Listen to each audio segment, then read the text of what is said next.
I would like to discuss this idea in Feynman's lectures on physics that I really, really loved. So, this is what he argues. So, let's assume that this square is all possible formulas and discoveries. All the crosses represent various formulas and discoveries. He says memorizing these formulas is not good enough. You should be able to triangulate and invent some identities from the other.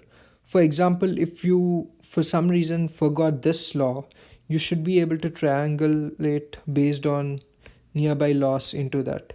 So even if you randomly forget a few here and there, you should be able to find them from the laws nearby. And I mean, one could argue that what's the use? I'm just going to memorize it. I'm never going to forget.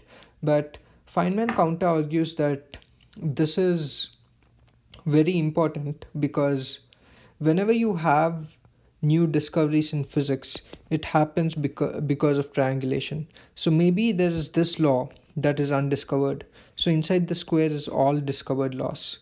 The way you discover it is only by the method of triangulation, by putting together previous ideas and coming to this.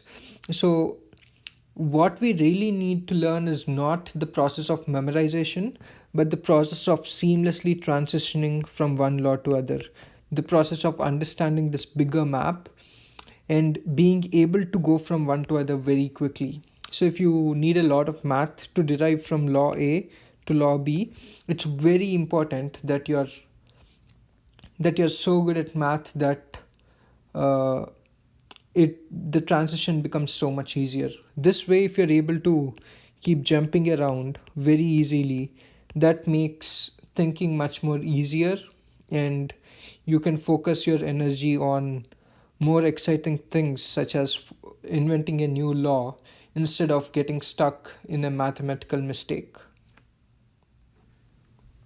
Also, at this point, I'm not able to seamlessly make these jumps, especially in my subjects. So I need to fix that and learn math very well so that this transition is as quick as possible. I think that is one way I can differentiate myself from other researchers. That is a way that I can enjoy the subject, and that is the way I can come up with something new. I believe reading a lot of papers would be more similar to memorizing a lot of these data points instead of precisely understanding how they connect.